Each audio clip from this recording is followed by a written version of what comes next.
ክቡር አፈ ጉባኤ ፊልድ ማርሻል ብርሃኑ፣ ክቡርት ከንቲባ፣ ክቡርት ሚኒስትር፣ ክቡራን እንግዶች፣ እንዲህ ያለውን ታላቅ ስራ ጀምረን ለመጨረስ ለህዝባችን ስራ ለማስጀመር ስለበቃን ስላበቃችሁ እንኳን ደስ ያላችሁ ማለት እወዳለሁ።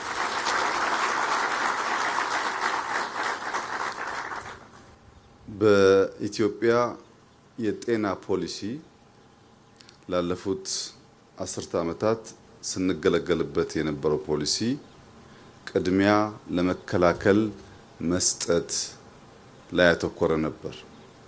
ያንን ፖሊሲ ለማሻሻል ያስገደዱን ምክንያቶች አንደኛ ቅድሚያ ትኩረት ለሰጠው ጉዳይ በቂ ስራ አልተሰራም የሚል ሲሆን፣ ሁለተኛ ደግሞ ሰው መከላከል ብቻ ሳይሆን ከዛ አልፎ በአደጋም በተለያየ ምክንያት ቢታመም ማከም መቻል አለብንና መከላከል እንደተጠበቀ ሆኖ ታመው ከመጡም ማከም የሚለው ሐሳብ መታከል አለበት የሚል ውይይት፣ ክርክር፣ ንግግር ተደርጎ ፖሊሲው ተሻሽሏል። መከላከልን በሚመለከት ጤና ሁላችሁም እንደምታውቁት በጣም ውድ፣ በጣም አስፈላጊ ነገር ነው። ካላመመን አይገባንም። ሲያመን ወይ ሲታመምብን ብቻ የምናውቀው በጣም ወሳኝ ነገር ነው። ልክ እንደ ሰላም ልጆች ሲታመሙብን፣ ወላጆች ሲታመሙብን የት መውሰድ እንዳለብን ጭምር ነው ግራ የምንጋባው። አንዳንዴ ሰው ጭንቅላቱን ታሞ የልብ ሆስፒታል እንወስደዋለን፣ ሆዱን ታሞ የጭንቅላት እንወስደዋለን። ያም ባለማወቅ ብቻ ህይወታቸው የሚያልፉ ዜጎች ብዙ ናቸው። የት መውሰድ እንዳለብን ካለመገንዘብ ብቻ።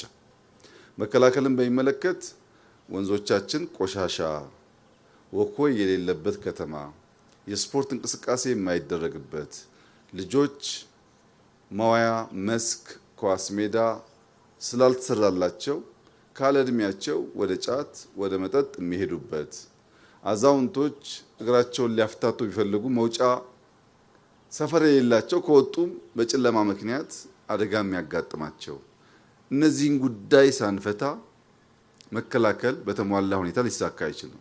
በሽታ ልክ እንደ ጦር ሰራዊት ውጊያ ይፈልጋል። ያ ውጊያ ደግሞ ትጥቅ ይፈልጋል። ትጥቁ ምግብ ነው። በአዲስ አበባ የተለያየ ቦታ የመመገቢያ ማዕከል የተገነባው ቢያንስ ሰዎች ጎራ ብለው መብላት የሚችሉበትን ባህል ለማለማመድ፣ ማዕድ ማጋራት ልማድ እንዲሆን፣ በሁሉም ሰዎች ሰው ካለው መክፈል ማካፈል እንዲለምድ ያስፈለገበት ምክንያት በሽታን መከላከል ከተማችን ውስጥ ችግር ሆኖ ስለቆየ ነው። ከዚህ አንጻር 100% እንከን አልባ ስራ ሰራን ባይባልም ጅምር ሙከራዎች የሚናቁ አይደሉም። የምገባ ማዕከላት ተማሪዎች ቢያንስ በቀን 2 ትምህርት ቤት እንዲመገቡ ማድረግ፣ እንዲመገቡ ብቻ ሳይሆን የምታውቁት አቃላችሁ በሳምንት በድግግሞሽ የሚበሉና የማይበሉ ጉዳዮችም ተለይተው ማለት አቅርበንላልና ዳቦ በሻይ ብላ ሳይሆን በተቻለ መጠን የተለያየ ምግብ ቀርቦላቸው የኒውትሪሽን እጥረት እንዳያጋጥምም ጭምር ሙከራ እየተደረገ ይገኛል። ይህ በጣም ጠቃሚ ልምምድ ነው። ኢትዮጵያ ውስጥ ማዕድ ማጋራት ያን ያክል ያስፈልጋል ወይ ብለው የሚያስቡ ሰዎች እንዳሉ አውቃለሁ። ግን ያስፈልጋል። የሚቸገሩ ሰዎች አሉ። አሁን ነገ አረፋ ነው። ብዙ ሀብታሞች ያርዳሉ። ብዙ ድሃዎችን ማጋራት ካልቻል አንዳንዶቻችን ቤት ተጠግበን የምንደፋው ቢኖርም አንዳንዶቻችን ቤት ደግሞ ችግር አለ።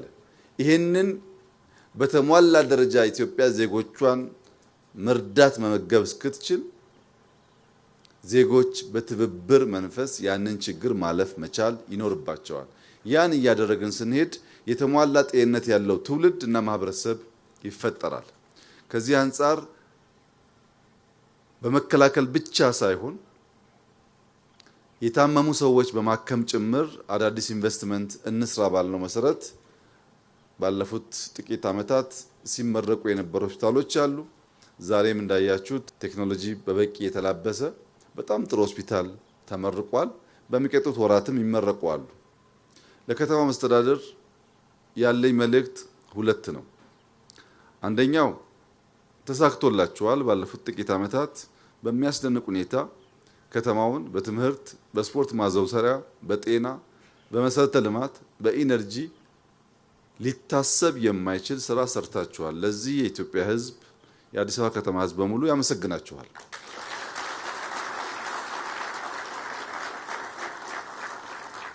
በሌላ መንገድ ግን የሶሻል ሴክተር ጤና፣ ትምህርት የመሳሰለው ሴክተር በመንግስት ኢንተርቬንሽን ብቻ የሚፈታ ጉዳይ አይደለም። መንግስታት ሙከራ ማድረግ አለባቸው። ክፍተት እያዩ መሙላት ይጠበቅባቸዋል። ግን ፕራይቬት ሴክተሩን መደገፍ በጣም ያስፈልጋል። አዲስ አበባ ውስጥ ከምንገምተው በላይ በርከት ያሉ ኢትዮጵያውያን ሆስፒታል ለመስራት እና ያንን ክፍተት ለመሙላት የማይናቅ ሚና ተጫውተዋል። ብዙ የሚደንቁ ሙያተኞች አሉ። ነገር ግን ብዙዎቹ ጋር ስንሄድ በቦታ እጥረት ምክንያት በቂ ድጋፍ ካለማግኘት ሊሰሩ ሊዘረጉ እየፈለጉ የታሰሩ ሰዎች አሉ። እነሱን ማገዝ ደግሞ ልክ ከተማው አስደማሚ ስራ ሰርቶ እዚህ እንዳስደነቀን የፕራይቬት ሆስፒታል እየሄዳችሁ እያያችሁ ሚጎላቸውን እየደገፋችሁ ማስፋፊያ ካስፈለገ እየሰጣችሁ ልክ እንደዚህ ያለውን ምርጥ ነገር በመንግስት ብቻ ሳይሆን በግልም እንድናይ የማድረግ ግዴታም ኃላፊነትም አለባችሁ። ለምን ለአዲስ አበባ ካልተጋነነ የዚህ አይነት 50 ካልተሰራ አይበቃም። በጣም ትልቅ ፖፑሌሽን ነው። እኛ ደግሞ ፈርዶብን አንድ ለእናቱ ለምደናል። አንድ ነገር እንሰራና እሱን እያወደስ መኖር እንጂ መደጋገም አናቅም። በዚህ ምክንያት ከተማው በራሱ ገቢ ይሄን የመሰለ ስራ ሰርቶ ፈርቀዳሽ ስራ ሰርቶ ላፍቶ አካባቢ ያሉ ሰዎች የዚህ ድል ተቋዳሽ እንዲሆኑ ማድረግ መቻሉ ትልቅ ድል ሆኖ በተለያየ ስፍራ ደግሞ እንዲበራከት የፕራይቬት ሴክተሩን መደገፍ ማገዝ ያስፈልጋል። ስንደግፍ ከነግዴታው ነው። ሰተን አምጣ፣ ውለድ፣ ዴሊቨር አድርግ ብለን እያገዝን ከሄድን የጤና ሴክተር ኢትዮጵያ በጣም በርካታ ሐኪሞች ታፈራለች፣ ኢንፍራስትራክቸር ትገነባለች። ዜጎችን አክማ ማዳን በዛው ልክ ማደግ እንዲችል ማድረግ ይኖርብናል።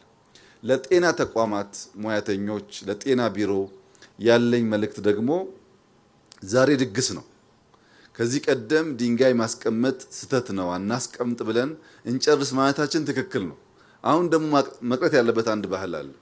ምርቃት ሲኖር ያምራል። እንደምታዩት የዛሬ ወር ስንመጣ መልሰን ይህንን ካላየን ዋጋ የለውም።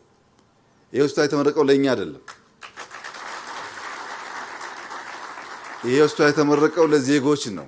ማጽዳት፣ አካባቢውን ማሳመር የሁል ጊዜ ልማድ መሆን አለበት እንጂ ምርቃት ላይ ብቻ ከሆነ ዋጋ የለውም። ይሄ ደግሞ የጤና ቢሮ ስራ ይሆናል። እርግጠኛ ነኝ ከንቲባዋ፣ ምክትል ከንቲቦች እኛም ብቅ ብለን ማየታችን አይቀርም። ዛሬ ያየነውን ነገር የዛሬ ወር 2 ወር ካላየን ያው ባወደሰ አፋችን ደግሞ ወቀሳም ይከተላል ማለት ነው። ባህል መሆን አለበት። መርዳትም ከተጀመረ ባህል መሆን አለበት። መስራትም ባህል መሆን አለበት። አንድ ጊዜ ያሳይተን ልም ከሆነ እንደ ኢትዮጵያ ያለ ሀገር መቀየር ያስቸግራልና ንጹህ መሆን አለበት። ሰዎች ሲመጡ የለመድ ነው አይቻልም፣ አትገባም፣ ክልክል ነው፣ ሐኪም የለም፣ ስብሰባ ነው፣ በሽታ ላይ በሽታ ጨምረን ከምንሸኛቸው ቢያንስ እረፍ፣ እስከዛ ዳቦና ሻይ የበላህ ቆይ፣ አይዞ ከተባለ ሰው ይጽናናልና ያንን ባህል ማለማመድ፣ ማስለመድ፣ መለማመድ ያስፈልጋል። በቅርቡ የጤና ሙያተኞች ስልጠና በኢትዮጵያ የሚሰጠውን ስናይ ኢትዮጵያ ውስጥ ከ400 በላይ ከተለያዩ አፍሪካ ሀገራት ስፔሻላይዝ የሚያደርጉ ሬዚደንቶች ኢትዮጵያ ውስጥ አሉ። ብዙ አፍሪካ ሀገር ብትሄዱ ከምትገምቱት በላይ ብዙ አፍሪካ ሀገር ውስጥ በተለያየ ዘርፍ ሕክምና የሚሰጡ ሰዎች ኢትዮጵያውያን ናቸው። ደቡብ አፍሪካን ብትሄዱ፣ ቦትስዋናን ብትሄዱ፣ የተለያየ ሀገር ብትሄዱ ኢትዮጵያውያን ከዚህ አልፈው ሌላ ሀገር እየሄዱ ማከም የሚችሉ ሰዎች እዚህ መጥተው መማር የሚችሉ አቅም ካለን በዛው ልክ ዜጎች ማዳን፣ እርካታን ማረጋገጥ ያስፈልጋል። ለምሳሌ በሰርቪስ እርካታዎች ይታያሉ። መሶብ ከመጣ በኋላ በጣም መሻሻል አለ። በሕክምናም እንደዛ መሆን አለበት እና ክብርት ከንቲባ በትምህርት ዘርፍ አዲስ አበባ ውስጥ በኪንደርጋርተን ግንባታ፣ በኤሌመንተሪ ስኩል ግንባታ የነበሩ እድሳት፣ በትምህርት ቤት ምገባ፣ በአስተማሪዎች ብቃት ማሻሻል፣ የአስተማሪዎች ኑሮ ማሻሻል ላይ የተሰራው ስራ በእጅጉ ከተማውን ያስመሰግነዋል። ልክ እንደዛ የሚቀጥሉት ዓመታት ግን በጤና ሴክተር ሰርቪስ ላይ ሳንቸገር መተን ታክመን ቪአይፒ ተብሎ ሳይሆን ማንኛውም ዜጋ ታክሞ የሚሄድበትን መንገድ ለመፍጠር የእናንተ ቀጥተኛ አመራር ስለሚያስፈልግ ደሞም እንደምትችሉ ስላሳያችሁን በጤናው ሴክተር የሚጨበጥ ለውጥ ከተማችን ውስጥ መጥቶ ክልሎች ከዚህ ከተማ ትምህርት ወስደው መሰል ስራ እንዲሰሩ አበክራችሁ እንዲሰሩ አደራ ማለት እፈልጋለሁ። ሐኪሞች፣ እዚህ የሚሰሩ ነርሶች፣ የጤና ሙያተኞች እንኳን ደስ አላችሁ። እንደዚህ ባለው ስፍራ መስራት በጣም እድለኝነት ነው። ኢትዮጵያ ውስጥ ቀበሌና ሆስፒታል መሄድ በጣም ከባድ ነው። በንጹህ ፊት በፈገግታ ሰርቪስ መስጠት እንድንለማመድ አደራ ማለት እፈልጋለሁ። በዚህ ስራ የተሳተፋችሁ አስደናቂ ስራ ሰርታችኋል። እንኳን ደስ ያላችሁ። ክብርት ከንቲባ እንኳን ደስ ያላችሁ። በርቱ፣ እንበርታ፣ እንስራ።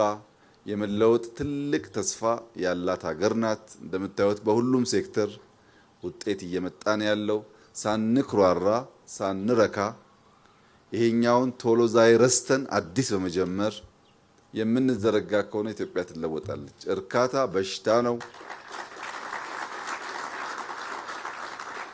እርካታ ያስራል። እርካታ ወደ ኋላ ብቻ እንድናይ ያደርጋል። አምና እኮ እንትን ሰርቼ ወደዛ ይወስዳል። መጥፎ በሽታ ነው እና ክብርት ከንቲባ እኛ እንረካላችኋለን፣ እናንተ ስሩ።